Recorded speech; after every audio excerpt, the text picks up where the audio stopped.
Effectivement, à son chemin de pensée. Président Badakani, on vous retrouve. Ils m'ont eu une fois, ils ne m'auront pas pour la deuxième fois. Le président Gbagbo est, somme toute, désormais assez catégorique, déterminé effectivement à pouvoir rectifier le tir. Il a d'ailleurs dénoncé l'idée d'un quatrième mandat du président sortant Alassane Dramane Ouattara et son propre retrait de la liste électorale, de ce que nous avons suivi.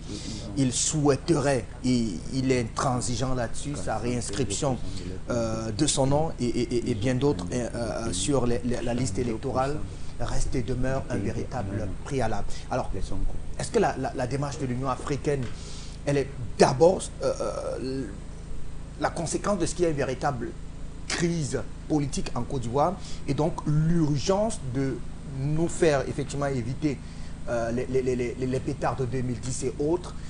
Que peut finalement cette médiation de haut niveau portée par le ministre Saleh auprès donc du président Laurent Gbagbo? L'expérience policière nous enseigne que les criminels reviennent toujours sur le lieu du crime. Je peux faire allusion au ministre Saleh? Je répète, parce que vous faites semblant de ne pas écouter. L'expérience des policiers et des gendarmes dans la gestion des crimes nous a enseigné ceci. Le criminel revient toujours sur le lieu du crime. L'Union africaine, quelle était sa position et son rôle en 2010 lors de la crise post-électorale? Soutenir Ouattara. Elle a pris fait et cause pour un camp. Bon, c'est vous qui posez la question, hein? Pas moi. Permettez-moi de saluer mes co-panélistes. Hossein Belek, Bertrand Tassinda, Jonathan et Charlie Kenny. Je salue tous les téléspectateurs et la plupart de ceux qui découvrent que le débat panafricain est ici, sous la forme d'un festin. C'est la déclinaison du débat, mais c'est le festin. Non, nous on ne demande pas ça à quelqu'un, c'est nous qui avons fabriqué ça. C'est le débat panafricain. Il n'y a pas un débat qu'on demande à quelqu'un, c'est nous qui avons, on aurait pu dire débat panafricain. Nous avons trouvé que les cycles, la saison a changé, il faut adapter, mais c'est le débat. C'est le débat. C'est le débat. Le président, comme vous dites souvent, c'est un moment de croissance. On est quitté du débat au festin. Ça peut avoir lieu ailleurs. Oui, c'est symbolique. Je peux y revenir si tu veux. C'est de la nourriture spirituelle. Oui, c'est ça. Parce qu'il y a la nourriture terrestre. Et il y a des transitions pour arriver au festin. C'est le débat panafricain. Personne ne peut discuter ça avec le président Balakani quand il parle de ces choses-là. Il dit personne. Personne ne peut discuter de ça avec Bertrand Tassina. Personne ne peut débattre de ça avec Martin Guéné. Personne ne peut débattre de ça avec Professeur Belek et Charlie Kenny. Pour la forme, pour symboliser le changement de saison, nous avons des festins. Dans le festin, il y a la fête. En fait, parce que la moisson est mûre. La moisson est mûre. Voilà pourquoi nous avons dit festin. La moisson est mûre. Les traîtres, les vendus, les opportunistes ne viendront pas moissonner. Ils rêvent. Je dis, ils rêvent. Nous n'avons pas donné 15 ans de notre vie, seulement 15 ans là, pour parler du panafricanisme, pour que quand la moisson est mûre, des bandits, des pleutres, des criminels, des opportunistes de tout genre, croient que c'est un terrain comme ça où on peut s'aventurer. On a vu un petit leader politique aller s'agiter à Paris. Au lieu de continuer à faire son théâtre, il ose parler du panafricanisme. Et c'est là où il s'est condamné. Parce qu'il y a des choses dont on ne parle pas en vain. Il y a des choses, il vaut mieux ne pas en parler. À partir du moment où cette mouvance-là, la mouvance MSC, toute cette galaxie, tout ce qui va avec, comprend 15 ans sur le tas, 15 ans après, qu'il faut que vraiment, on aurait dû suivre ces choses. C'est fini pour eux. Ils ont signé leur arrêt de mort. Parce qu'ils vont découvrir la puissance de la parole. La puissance de la parole, telle que ce magistère a été exercé depuis 15 ans. Je salue les téléspectateurs. Salut les techniciens. Je voudrais les remercier parce que je connais le challenge. Mais je les encourage. Je reviendrai au lieu du crime. Pourquoi le criminel revient en plein jour au lieu du crime? C'est ça le vrai débat. Vous appelez ce ministre quoi? Il est ministre de quoi? Il est ministre de quoi? Ah bon, d'accord, du Tchad. On peut le respecter. Bon, maintenant là, il n'a aucun respect maintenant là. Parce qu'il va sous les habits de l'Union africaine. Organisation criminelle qui a détruit la Côte d'Ivoire, qui a poignardé l'Afrique en 2010 et qui maintenant vient faire la sorcellerie en plein jour. On veut les élections apaisées, il faut la paix. Mais c'est incroyable. Ça veut dire quoi, élection apaisée en Côte d'Ivoire? Ça veut d'abord dire quoi? Ça veut dire quoi, élection en Côte d'Ivoire? Ça veut dire quoi? De quoi ça veut dire? Les élections, les gens qui vont aux élections en Côte d'Ivoire, c'est l'animation qui prépare les vraies choses. Vous croyez qu'on peut libérer la Côte d'Ivoire avec les élections? Vous êtes sérieux? Vous êtes sérieux? Ou bien on parle de la même chose? On a parlé d'autre chose. Le président Gbagbo aime les élections. Il a le droit. Il a le droit. Lui il dit tout ça, que lui il est un démocrate. Il a le droit, c'est pas...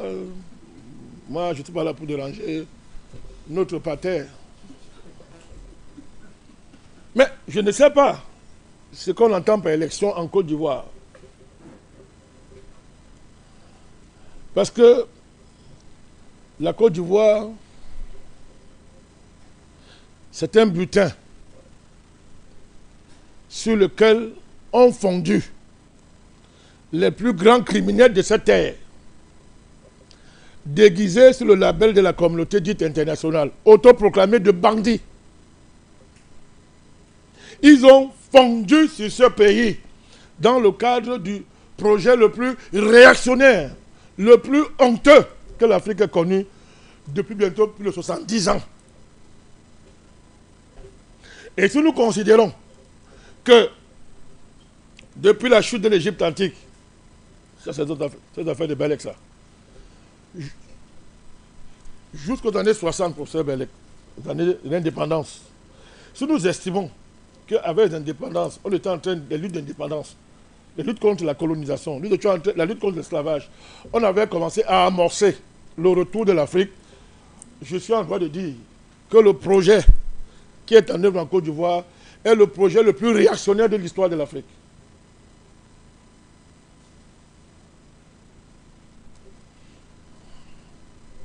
C'est la signature de la recolonisation du continent africain. Alors maintenant, Bertrand, est-ce qu'on va... Toi, tu veux qu'on explique ça en cause africaine? Mais non, je n'ai pas le temps à perdre à ces gens-là. Nous connaissons qu'il y a toute une engeance. Il y a toute une généalogie d'Africains. Il y a une, c'est-à-dire c'est une généalogie dont transmet de génération en génération, de traîtres africains. Ils ont la peau noire. Ils ne seront jamais africains. C'est vrai. Et la grande explication, ça dépasse la géopolitique, ça dépasse la science, ça dépasse la religion. Il faudrait que le professeur Bélec, c'est-à-dire que faire des recherches pour expliquer comment on explique ça, que des Africains à la peau noire. C'est-à-dire qu'avant la fondation de l'Afrique, ils avaient déjà trahi l'Afrique. Mais je t'ai expliqué ça. Bien sûr, continue à faire Le le problème contenu. des mathématiques. Oui. Tout Africain qui n'aime pas les mathématiques ou les ou est repoussé par les mathématiques est un endocolon potentiel. Mais tu les connais, non? Pour votre micro. Bien sûr. Soit c'est un endocolon, il est déjà là, soit il s'ignore. C'est un endocolon potentiel.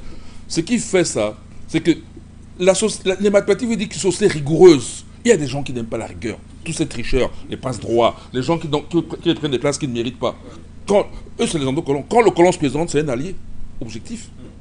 Ils ne peuvent pas aimer l'Afrique à cause de cette rigueur. Et c'est pour cela que vous ne voyez ça qu'en Afrique. Parce qu'il n'y a qu'en Afrique où les mathématiques font de la civilisation. Et ça, ce n'est pas dû au fait que les Africains sont particuliers. C'est dû à l'ancienneté du processus de dominisation qui s'est totalement déroulé en Afrique, du début jusqu'à maintenant. D'accord. Voilà pourquoi l'Afrique est singulière. Président. Bon, professeur, ça veut dire que tu vas développer un niveau supérieur de mathématiques pour nous expliquer ça. Parce que je dis que ça se transmet généalogiquement. La reproduction de cette lignée de traîtres, est l'événement le défi le plus élevé auquel nous faisons face. Oui, mais tu comprends, président. C'est-à-dire que quelqu'un naît, il est un traître. C'est-à-dire avant qu'il ne naisse, il avait trahi. Et on peut remonter depuis où ça a commencé. Tu ne peux pas, dans une société qui est basée sur les mathématiques, tu ne peux pas garantir que tout le monde va adhérer aux mathématiques. Oui, je suis d'accord. Donc il y aura toujours des traîtres en permanence. La seule chose que la société fait, lorsqu'il y avait expansion, et que quand la société, il y a eu les empires, l'Égypte ancienne dont tu as parlé, c'est parce qu'on arrive à les marginaliser, à les contraindre. C'est-à-dire qu'on les contrôle.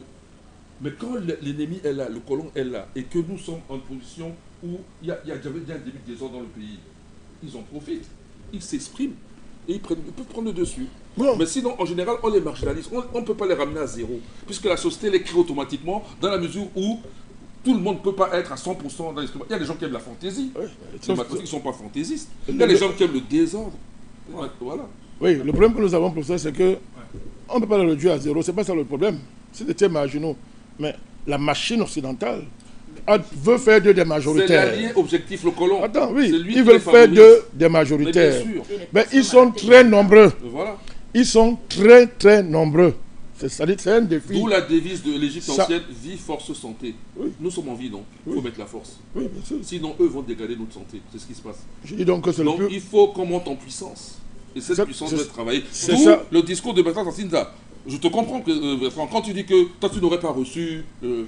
parce qu'il est temps d'imposer la puissance. Je dis donc ceci. Oui, bien sûr. Non, je dis que, professeur, on dit la même chose, moi, toi. Hein. On dit la même chose. Le panafricanisme du XXIe siècle, c'est ça, c'est la réponse. Nous ne sommes pas en train de chercher la réponse, c'est là. C'est un problème, ça relève des mathématiques spirituelles. Tous les maths. Spirituelles. Sur les maths. Voilà, des mathématiques spirituelles. Les mathématiques à tout, pour comprendre ça, et pour gérer cette affaire, c'est le panafricanisme du XXIe siècle. On n'a pas le temps de développer ça ici. Ouattara est la figure achevée de cette race. C'est-à-dire qu'il n'y a rien à faire avec Ouattara. Rien à faire. On attend que Dieu l'enlève de la terre. À défaut de le... Je suis quoi? On va pas être aussi sévère à son endroit. Vous voulez que je vous considère comme les Africains là? Jeto. On ne t'a pas parlé de je suis extrémiste en quoi? Vous voulez me démontrer en quoi je suis un extrémiste? C'est-à-dire, je décris quelqu'un qui a choisi d'être l'incarnation du projet le plus réactionnaire de toute l'histoire de l'Afrique. Et pour le réaliser, a assassiné des milliers, des dizaines de milliers d'Ivoiriens. Dans le but, pas seulement de prendre la Côte d'Ivoire, que ce projet va être répété dans tous les pays africains. Parce que je vous décris le projet. Parce qu'à l'époque, quand on finit la Côte d'Ivoire, le Cameroun est second sur la liste. Je pense que vous le savez. Et l'autre Ouattara s'appelait Marafa Amidou Yaya. Il est en prison aujourd'hui. Il y a d'autres. Monsieur Kamto est très à l'aise à l'époque. Il vantait Ouattara comme le modèle. Ce n'est pas par hasard. Allez regarder. Avec Ouattara, même cabinet d'affaires, les Lysias, ils font les affaires. Ils font les affaires. Ce n'est pas le fait du hasard. Donc, monsieur Ouattara est la figure la plus achevée. Parce qu'il faut que j'explique. Parce que les Africains de cette race-là, ils passent le temps à nous raconter des histoires. Tu parles de Ouattara, il dit, parle de Paul Biya chez toi. C'est-à-dire qu'ils ont le cerveau de crapaud. Et les crapauds sont plus intelligents qu'eux. Parce que, comment on ne peut pas voir le caractère spécifique d'un tel projet? On recolonise ce qui avance. Si les colons veulent vous recoloniser, c'est parce qu'ils savent que vous êtes en train d'avancer, monsieur. Donc, on peut pardonner tout président africain, pas ce monsieur de Ouattara. Quand on parle de président, Ouattara est à part. Et d'autres présidents sont à part. Quelqu'un ne comprend pas ça, il appartient à la race des Africains. Là. Ils sont entre frères, ils sont en train de se défendre. Donc, si vous partez de ce point de vue, il faut être vraiment un déréglé mental pour parler que Ouattara peut faire de l'économie. Mais c'est incroyable. Mais l'économie d'un pays, c'est quoi? C'est quoi faire l'économie dans un pays? Comment un pays peut être vendu? Et on dit qu'on fait l'économie. On ne peut même pas construire les ponts et les routes. Vous êtes normal, vous êtes normaux. Mais le colon vous dit quoi? Seul bilan, on a construit des routes, on a construit les écoles. Voilà ce que le colon vous dit. Mais le colon lui-même, quand on l'a colonisé à l'époque dans son histoire, mais les Romains construisaient les routes, monsieur. Tous les empires, là, ils construisent les routes et les infrastructures. Mais quel peuple, c'est les gens soumis au projet colonial? Ouattara, ça dit que c'est la pire chose qui sont arrivés en Afrique. La pire chose. Catastrophe, tu avais dit. Bien sûr, c'est peut-être que nous on le combat. Ça n'a rien à voir avec ça. Ça n'a rien à voir. Donc on parle d'économie. Il fait que l'économie, sous le lit de Michel Camdessus, on n'a pas l'économie là-bas.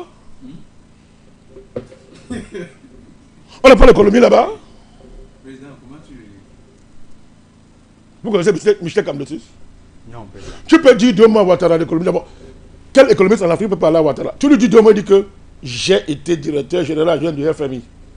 Pourquoi il dit ça? Parce que dans votre tête de négrillon, on fait de l'économie au FMI. Mais président, Et pour vous, attendez monsieur, et pour vous, je vais vous expliquer pourquoi. Moi je ne suis pas, je vous dis pourquoi il parle comme ça. Et pour vous, des négrillons, on fait l'économie au FMI, on est un grand économiste qu'on a été au FMI. Tunian Premier vous a dit quoi? Ouattara connaît l'économie que Tunian Premier? Non. Ouattara peut cirer la chaussure de Tunian Premier? Quand on parle d'économie? Vous avez déjà lu 2 lignes de théorie d'économie de Ouattara où? Je dis 2 lignes de théorie. 2 lignes où? En dehors des postures. Dites-moi 2 lignes sur une feuille. Il peut écrire, apportez-moi une feuille Ouattara. Il fait 2 lignes à l'économie, à la théorie d'économie. Moi je vais dire qu'il était un économiste. Il ne peut pas. Tunian a laissé un livre qui a traversé l'histoire. Où il explique l'économie, il théorise, il pense. FMI là-bas, on ne fait pas l'économie, on tue les gens au FMI. C'est une boîte de criminalité, d'assassinat économique. Quelqu'un vous dit que non, moi je sors de là. Et vous lui déroulez le chapeau. Et le fait que Ouattara, ne coupe pas. Attends, je vous en prie, permettez qu'il Le fait que Ouattara a été à un moment donné une star en Afrique, parce qu'il était au FMI, montrait le niveau de l'Afrique à ce moment-là. Les ténèbres économiques. Donc, c'est que l'affaire ça. Quelqu'un vend, un pays est déjà vendu, on dit qu'il fait de l'économie. Il fait que l'économie là-bas. J'ai un bilan économique, j'ai construit les ponts. Il y a les ponts à Djamé. À Kalogam, on a construit les ponts. Et les gens font des comparaisons. Ça fait sourire quand on voit ça. Donc, puisque vous attendez, il pose la question. Lorsque ce type-là vaut rien à tout point de vue. Parlez de qui, président? On parle de qui sur le plateau? Ouattara et le lit, sur le lit avec Michel Camdessus. Quand il décide d'entrer en politique, quand ses patrons lui disent que tu vas entrer en politique, parce qu'ils avaient déjà bien calibré au fait de Boigny, un autre. Et beaucoup de Voyants continuent à dire que le père fondateur, Bon, non, on vous regarde. Hein. Le père de la République. Oui, non, on vous regarde. Le père. Alors, quand ils ont bien calibré que bon, c'était déjà fini pour le père, il était temps vraiment C'est pas ça autre chose. que l'opération commence. Et vous savez que pour montrer à quel niveau, au fait, lui-même il était naïf, pour ne pas dire plus, parce qu'il n'est plus en vie. Il dit, moi je vais faire la guerre au FM, je vais le faire la guerre, je vais stocker le cacao. On lui a dit bienvenue. C'est là où il a commencé à comprendre les mécanismes d'économie mondiale. On a dit stocke comme tu veux. Stocke, comme tu es le premier producteur, et stocke alors tu vas voir. Stocke même 100 ans. Tu ne sais pas ce qui se prépare là. Tu ne comprends pas là où nous sommes déjà. Le vieux a stocké fatigué. Il a dit, on nous vole, on nous pille. Son économie n'a pas cessé de se détériorer. Parce que les gens ont l'argent. C'est eux qui fabriquent l'argent. C'est eux qui fixent les prix de cacao. C'est eux qui produisent les chaînes de valeur. On lui a dit, stop comme tu veux. Quand tu n'auras plus d'argent pour payer les fonctionnaires, tu reviendras ici. Et c'est ce qui est arrivé quand le vieux est revenu. On a mis ce monsieur dans ses fesses. Ouattara, dans ses fesses. Les fesses du vieux, on l'a mis là. Voilà comment le monsieur entre. Nous savons qu'il est burkinabé. On ne sait pas, c'est ça. C'est pas un Ivoirien. Oui, bien pourquoi? Il faut dire la vérité. C'est écrit dans les journaux. Je ne suis pas en train de mépriser les Burkinabés. Je dis c'est pas la vérité. C'est pas un journal. Non, c'est pas un journal. C'est ce qu'il est. C'est ce qu'il est. On l'appelait Voltaï. C'est un Burkinabé. Il a honte de son pays. C'est pas moi. Moi, je n'ai pas pour les Burkinabés. Mais je dis c'est pas la vérité. C'est un débat. C'est un Burkinabé. Allez savoir pourquoi quelqu'un rejette son pays. Il ne veut pas qu'on l'assimile au Burkina Faso. En plus, il va chercher une femme marocaine. Comme c'est une femme, j'ai pas envie de parler parce que. On Maîtrisons-nous. va y parler. Mais c'est-à-dire que c'est quelque chose d'extraordinaire. Mais en fait, ce n'est pas une Ivoirienne. Dominique Ouattara n'est pas ivoirienne, vous le savez. Elle est marocaine. Ah, c'est connu, hein. Elle est marocaine. Hein. Ah bon, de nationalité ou bien elle est vraiment marocaine. Elle est juive. Il faut bien préciser les choses. On connaît son parcours. Ils ont formé ce que Gbagbo appelle l'entreprise la plus dangereuse de l'histoire de la Côte d'Ivoire. Ça s'appelle comment cette entreprise? Ouattara Dominique, Ouattara Alassane. Le groupe Ouattara. Cette entreprise-là, donc, c'est le couverture. Dans le conseil d'administration de cette entreprise-là, il y a des actionnaires. Le roi du Maroc, la France, les chocolatiers, les réseaux américains, FMI, Banque mondiale, les multinationales, oui, tous ces gens-là, machin. Voilà les gens, les actionnaires. Ils ont donc élaboré ce projet qui était déjà mis depuis très longtemps. Ils ont dit il est temps d'exécuter. Ce projet, c'est la recolonisation de tout le continent africain. De toute l'Afrique francophone. Y compris, si c'est possible, l'arracher à la France. Quand c'est possible. À défaut de ça, obliger la France à participer. Et la France n'a pas d'autre choix que de suivre ça. Parce qu'elle n'a pas le choix. Ça, c'est la fin de la guerre froide. Le rôle historique de gendarmerie que la France a assuré en Afrique n'est plus justifié. Tout le monde comprend ça? Voilà. Alors, il est FMI, le directeur général adjoint. On l'a placé là-bas pour le crédibiliser et épater les Africains. Quand il décide d'entrer en politique, Michel Camdesus, Bertrand Tassinda, directeur général du FMI, c'est un Français dans le cadre du pacte là pour gérer les deux, Banque mondiale, FMI, ils sont partagés le rôle. Camdesus dit ceci: si vous touchez Alassane Ouattara, vous devez déclarer la guerre au FMI. C'est son fils. On a dit ça à Bédier. On a dit à Bédier. Parce que Bédier l'avait appelé petit commis du FMI. Bédier à l'époque l'a appelé petit commis du FMI. Avant qu'il aille se coucher au trou, au golfe, dans le golfe, à l'époque il avait dit un petit commis du FMI. Camdesus, les statuts du FMI interdisent au FMI de se mêler des affaires intérieures d'un État. Tout à l'heure, tu parlais du GAFI, etc. Ce sont des trucs comme ça qu'ils ont inventés pour violer cette règle-là. Tout à fait. Contre cette règle-là.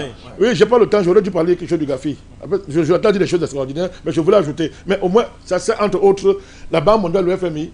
Leur statut au départ, c'est eux qui ont écrit, c'est pas vous. Interdiction de se mêler des affaires intérieures d'un pays. Mais Camdesus a cessé de faire de l'économie, entre guillemets, pour devenir le parrain politique de la Côte d'Ivoire. Il a dit, si vous touchez à Alassane Ouattara, c'est une déclaration de guerre au FMI. Jonathan, c'est toute la base de quoi? Voilà pourquoi je t'ai dit que il a appris l'économie sous le lit. Sous le lit, hein. On a bien compris, président. C'est ma première fois de voir qu'on apprend l'économie. Ne venez plus sur les plateaux nous embêter. On parle de Ouattara fait de l'économie. Il ne faut pas embêter les gens. Les économistes du monde entier, quand ils vous écoutent, ils rient. Président, s'il a appris sur le lit, parce qu'on sait une chose. Quand dans une néocolonie, on fait de l'économie, ce n'est pas pour le profit de la néocolonie, c'est évident. On sait ça. Mais lui, il a construit les ponts matin, midi, soir. Donc, pour revenir à l'actualité. J'étais dans l'actualité. L'Union africaine, là. Oui. Est-ce que finalement, on aura ce dialogue politique avant? Quel dialogue? Puisque le président Gbagbo dit qu'il veut que son nom soit réinscrit dans les listes électorales. Beaucoup d'acteurs politiques ivoiriens croient aux élections, ils veulent dialoguer. Ils n'ont qu'à dialoguer. Ils n'ont qu'à dialoguer. Est-ce qu'on va empêcher de dialoguer? Ils n'ont qu'à dialoguer. Mais quand vous voyez le stock, le bloc d'intérêt qui opère en Côte d'Ivoire, vous pensez que ces gens-là, ça dit qu'ils vont... Ça dit c'est le dialogue? Moi, je vais vous dire. Ce bloc d'intérêt, c'est une chose. Et là, je vais approfondir le débat. C'est ce que tu veux. Ce bloc d'intérêt est inquiet d'une seule chose. Les transformations géopolitiques qui se sont opérées en Afrique de l'Ouest. Ils savent que l'Occident ne commande plus l'Afrique de l'Ouest. À cause de l'AES. Ils ont un problème. Et la peur, le danger de Ouattara ne vient pas fondamentalement de parce qu'il faut qu'on dialogue avec l'opposition. Ça veut dire quoi? La peur de Ouattara, c'est qu'il sait qu'il est la cible naturelle de la dynamique géopolitique qui est en train de liquider l'Occident en Afrique de l'Ouest. Et plus les jours passent, il a gravé son cas, plus il est la base arrière de toutes les tentatives de renversement de l'AES. Donc il y aura un choc, forcément un choc en retour. on ne dira pas plus que ça sur un plateau, il y a forcément un choc en retour. Ça, c'est la peur de Ouattara. Mais c'est plus la peur de ses patrons, dont la France. Et dans ce cas qui se retire, il passe. Pourquoi l'autre vaut rien là? Tiens, voilà l'autre. PDC, vraiment ça dit. PDC. Ils font ce que leur patron avait fait dans les années 60. Les cas du PCI veulent nous vendre à nous Africains que Tcham c'est un grand économiste. Ils veulent nous vendre ça. Il est crédible sur le plan international. Tcham vaut rien comme ça. Je ne veux même pas dire plus. C'est un homme. Non, président. Lui aussi a pris l'économie sous le lit. Je dis, hein, quelles sont les lois secrètes de la finance? Vous voulez que je vous dise, c'est la LGBT. Je vous répète ça. Non, c'est ça. Je dis, je suis à Mondo Vision. Les lois, vous qui parlez d'économie là, vous pouvez faire l'économie, c'est votre histoire que vous faites là. Les vraies lois, c'est ce que je suis en train de vous dire. LGBT, les qui sont en première ligne pour imposer LGBT au monde, ce ne sont pas les milieux financiers. C'est le milieu financier. Quand le vaurien de l'État-Unis, Obama, ce traître là. Ah oui, ça c'est. Hein? Obama est venu ici avec, c'est-à-dire, dans l'avion avec 600 hommes d'affaires à l'époque. Tu te rappelles? Tu étais encore très jeune. Tu te rappelles, j'étais avec toi. Maintenant, tu te rappelles, non? Obama. Quelle est la condition pour obtenir l'argent? Faire allégeance au LGBT. Tous les plus grands milliardaires du temps du monde vous le disent. Quand on parle d'inclusivité, c'est quoi l'inclusivité? Donc l'argent aime seulement. C'est-à-dire que c'est la loi fondamentale des milieux de la finance, je vous le dis. Il y a le LGBT, et il y a le pédosatanisme. Aïe. Je dis bien, pédosatanisme, c'est au-dessus de la pédophilie. Donc voilà les lois fondamentales de la finance. Pour que qu'on parle d'économie, voilà les lois fondamentales. Donc j'étais en train de vous dire que le PLCI est en train de nous dire que Tcham, ça dit que Tcham, ça dit que c'est incroyable. Ça dit que il dépasse Ouattara. Il va contrer Ouattara parce qu'il est crédible au niveau des financiers internationaux. On n'a pas vu laisser pendre quand on entend ça. Voilà la race des Africains dont on parle. C'est incroyable. Alors, pourquoi Tcham fait la campagne à l'extérieur? Il dit que non, je l'ai neutralisé à l'extérieur. C'est pourquoi? Pourquoi? Parce que ce petit morpion, il croit qu'il est convaincu, il sait que les milieux qui ont placé Ouattara au pouvoir ont une seule inquiétude. Il n'est plus crédible, plus si dur. La Côte d'Ivoire s'affaiblit. À tout moment, un coup va venir, un coup va arriver. Et s'ils perdent la Côte d'Ivoire, ils perdront la Côte d'Ivoire, imaginez la catastrophe, monsieur. Donc, Tcham se fait dessus pour que ces réseaux-là le portent au pouvoir. C'est ça les alliances qui se font. Tu comprends maintenant? Oui. Les basculements des alliances que les gens font autour de Tcham, etc., ma chère et consort. Ah, c'est la photo, hein? C'est la photo, non? Voilà. Président Tcham du PDC. Qui est à côté? Avec son épouse. Ça te passe de commentaires. À quel niveau, président? Ouattara, mettez Ouattara à côté. Mais leurs femmes sont toujours blanches. Bon, mais après, ils ont passé beaucoup de temps en Europe. Ça peut expliquer peut-être. Et ça fait quoi? Jean-Paul nous a également expliqué. Alors, comme passe. Arrête ton chat, Bénur. 2 secondes. Ouais. Moi, je fais des enfants avec une Française. D'abord, je ne suis pas avec elle là. Et si j'étais politique comme président et que je suis présidente à la candidature, d'abord, je ne peux pas. Sinon, je prends une autre femme. Que ce soit clair. À la guerre comme à la guerre. Comme ça, c'est clair. Tu choisis, pas le beurre et l'argent du beurre. Ici, là, tu veux être là, président, ta femme blanche, tu divorces. Elle me comprend. Tu lui donnes une pension suffisante. Sinon, tu veux la garder, tu n'es pas président. Tu quelqu'un d'autre se met devant. Toi, tu peux faire autre chose. Ok? Donc, on ne parle pas de Jean Poubelec la prochaine fois. Parce que voilà ce que moi j'aurais fait. Ok? Je ne suis pas Ouattara. D'accord. Faut que ce soit clair. Voilà. Donc, je ne vais pas commenter. Hein. Parce que Macron aussi est marié. Hey, c'est pas possible. Macron est marié. Hein? C'est pas possible. Et sa manière même de faire les bisous n'est pas crédible. Je dis, Macron est marié, non? Si, le président, il est marié. Voilà. Bon, Macron est marié. On l'a giflé l'autre jour, président. C'est une femme ou c'est un homme? Ah, il n'y avait jamais vu une femme gifler. Le débat n'est même plus au niveau. Là-dessus. Je sais qu'il est marié à une femme. Écoutez. Quelle femme? Depuis Michel Trogneux, c'est une femme. Depuis 15 ans que nous sommes sur ce plateau. Vous avez déjà entendu un procès contre l'un de nous qu'on a dit une chose qui n'est pas fondée? Michel Trogneux. Nous, on a toujours l'avance et après vous venez nous rattraper. Je dis le débat n'est plus à savoir si elle est un homme. C'est un homme. Non, le débat n'est plus à savoir si ce n'est pas le père de Macron. Voilà le débat aujourd'hui. Vous êtes en état. la On tue pédophilie. tous ceux qui en France sont sur cette enquête. C'est la pédophilie. Mais il faut lui dire, combien de journalistes ont été assassinés en France? Pas d'enquête, il n'y a pas de trace. Dès qu'ils arrivent à ce niveau, les assassinent. C'est là où vous allez faire les meetings, parce qu'il y a la démocratie là-bas. Il y a des jours, en voyant Donc, Macron, j'ai coulé des larmes. Je vous dis donc que, mon cher Fabrice, Ouais, allons-y, la pour photo cette- là, Oui. on peut remplacer par la photo de Brigitte et Emmanuel Macron. C'est vrai. Donc je ne dirai pas plus. Ceux qui comprennent ce que je suis en train de dire, comprennent très bien. Donc, Ouais. la carte Thiam, Et donc, pour président, pour Je vous résumer, explique. l'enjeu de ce scrutin n'est pas forcément qu'il y ait des réinscriptions sur les listes électorales. L'enjeu, c'est bien plus que cela. je dis, où était l'Union africaine quand le CRB de la Côte d'Ivoire a effacé Effacer le nom de Barbeau oui, sur la tout à liste. fait. D'autant plus qu'on accuse Barbeau d'avoir cassé la BCAO. La BCAO a écrit pour dire qu'il n'y a pas eu de cash chez nous. Nous n'avons rien perdu. C'est quoi? Bertrand Mais- convoquait mais- je te dis- Bertrand allait convoquer le primitif qui n'est jamais disponible jusqu'à aujourd'hui. Mais il ne peut pas avoir de primitif. Il peut pas. Je dis que la BCAO Quand il a n'y a écrit... pas de flagrant délit, on va faire le primitif sur quelle base? Mais c'est incroyable, Bertrand. Je dis, la BCAO a dit que nous n'avons pas connu de casse, il n'y a rien chez nous. C'est là où vos vauriens là, de l'Union africaine devaient s'élever. Mais ils ne l'ont pas fait. Ils viennent maintenant pourquoi? Ils travaillent pour Ouattara. Ça, c'est Vous savez pourquoi? Du tout. Leurs salaires sont payés par qui? l'Union européenne. Par l'Union africaine. Et l'Union européenne. l'Union européenne. Quelle est la relation entre M. Ouattara et l'Union européenne? Très bonne relation. Très bien, non, ce sont les papas de Ouattara. Oui, ce sont ces- Vous voulez réfléchir quoi? Maintenant, ceux qui veulent dialoguer, qu'ils aient dialogué. Si dans ces conditions, vous voulez allez dialoguer, moi je n'ai rien contre ça. Allez dialoguer. Mais- Mais je vous dis, l'enjeu n'est pas là. Le président Babo devient important, pourquoi? Bertrand a soulevé la réunion, a soulevé toutes les raisons. Il est légitime et il est crédible de par son parcours. Il a été innocenté par les rebelles. J'ai aimé ça. Les rebelles, c'est toi qui as dit ça. C'est-à-dire, parce que les rebelles là, ce n'est pas les gens comme les Guillaume sur ces gens-là. Il ne parle pas les gens comme ça. La rébellion, c'est la France, c'est l'Union européenne, ce sont les États-Unis, c'est le FMI, machin. Voilà la rébellion. Alors, la rébellion a dit qu'il n'a rien fait. Sacré président Badakani. S'il n'a rien Donc fait, pour vous, la véritable rébellion, c'est pas...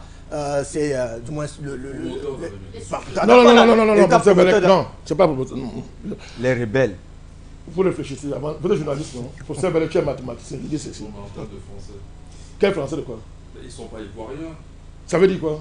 Mais un rebelle est quelqu'un du pays qui Qui a dit ça?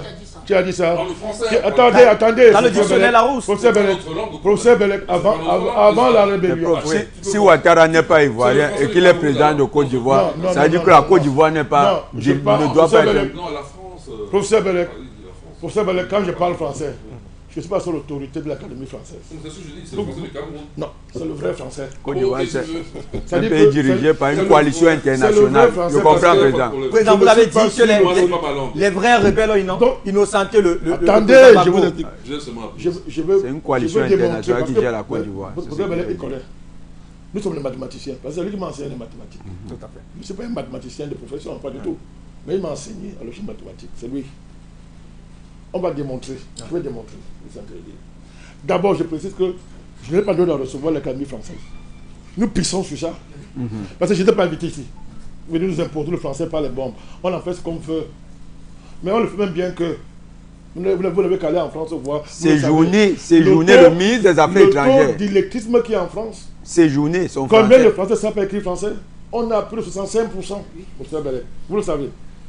Un. De deux. Lorsque M. Mitterrand, Chirac, ordonne qu'on bombarde les Ivoiriens, qu'on tire sur les Ivoiriens, quand ils allaient au fameux hôtel là. Le golf. Non, ça c'est avant la crise. Sur le pont d'Adjamé. Très bien. Voilà. Sur le pont Qu'on tire sur d'Adjamé. les Ivoiriens dans leur pays. Et que le général pensait, c'était lui, on a donné l'ordre d'aller arrêter Gbagbo. Vous vous rappelez? Avant, Tout à fait. ça c'est avant la crise post-électorale. Tout à fait. Il était chez eux, c'était la base de quel pouvoir? Donc tu vois que nous savons de quoi nous parlons. Non, mais c'est pas de ça que moi je dis. Non, je vais te démontrer. L'usage du mot rebelle. Non, c'est ça que j'emploie la rébellion. Voilà, la rébellion vient commencer là-bas. Non, les Français là.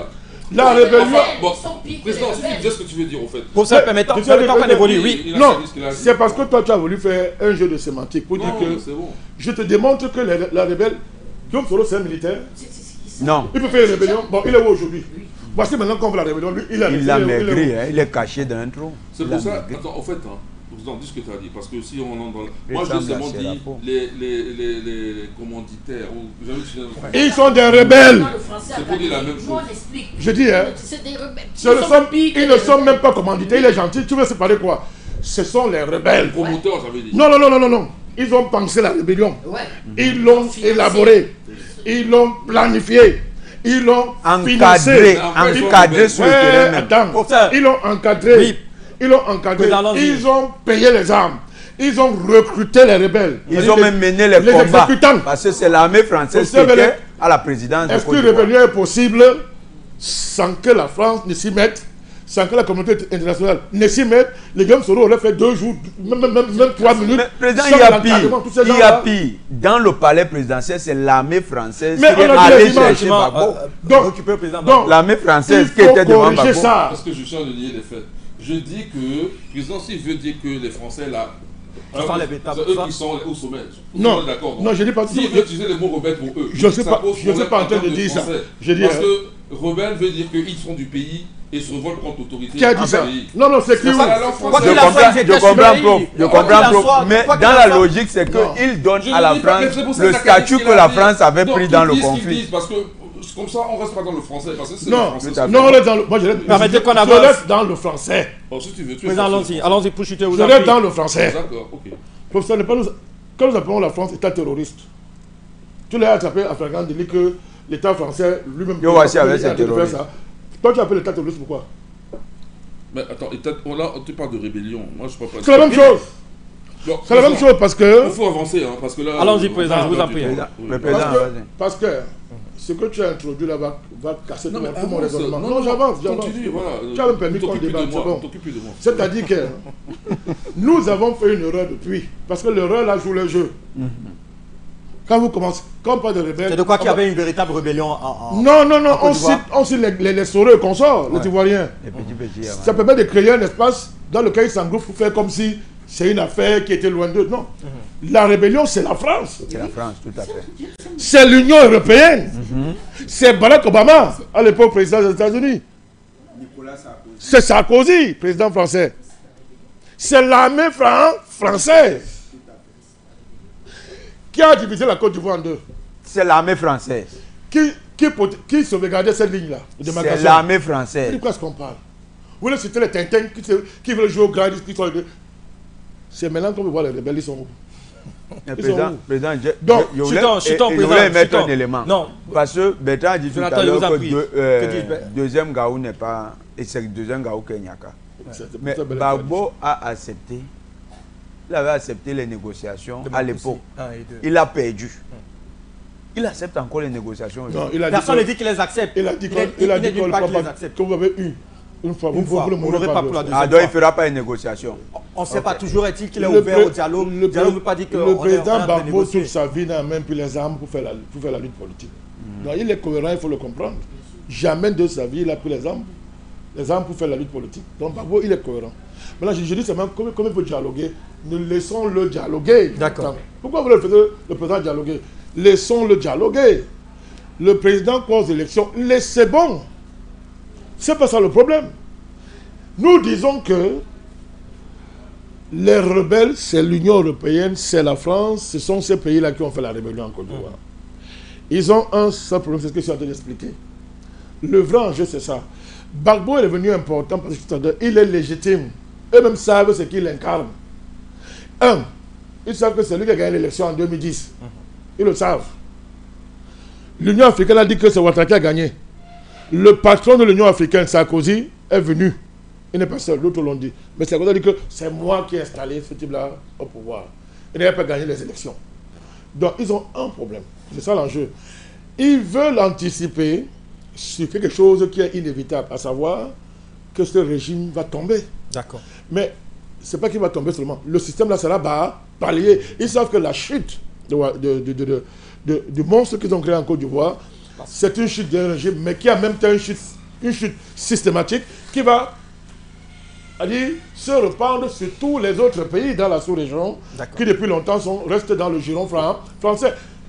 franco-occidentale. C'est ça l'enjeu, Jonathan. C'est ça la cour qu'on fait à Babou, etc. C'est ça l'enjeu. Et Tcham joue dessus. Voilà sa carte. Le PDCI joue dessus. Tous ces gens sont hors jeu.